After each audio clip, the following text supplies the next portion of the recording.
Hallelujah hallelujah. या वडिलांची साक्ष आहे। या वडिलांना दीड महिन्याच्या अगोदर अचानक त्यांना चक्कर आली आणि त्यानंतर हे वडील खाली पडले आणि खाली पडल्यानंतर त्याला उचलून केंद्रामध्ये आणण्यात आलं। तेव्हा हे वडील म्हणतात की त्याला उलट्या देखील व्हायला लागल्या।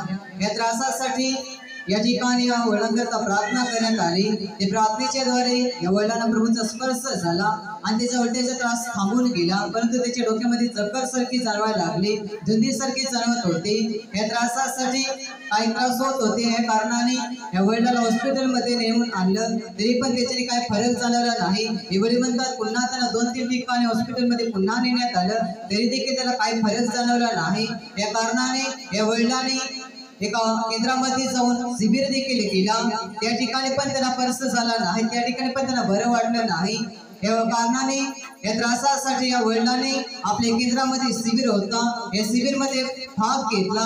या शिबिरमध्ये या वडिलांना प्रभू येशूचा स्पर्श होऊन त्यांच्या डोक्यामध्ये दुखत होते, डोक्याचा त्रास होत होता, तो निघून गेला, पण त्याच्या डोक्यामध्ये धुंदी तशीच होती। या त्रासासाठी पुन्हा हे वडील काउन्सिलिंग मीटिंग मध्ये आले आणि काउन्सिलिंग मीटिंग मध्ये येऊन या वडिलांनी त्याची समस्या ब्रदरांना सांगितली।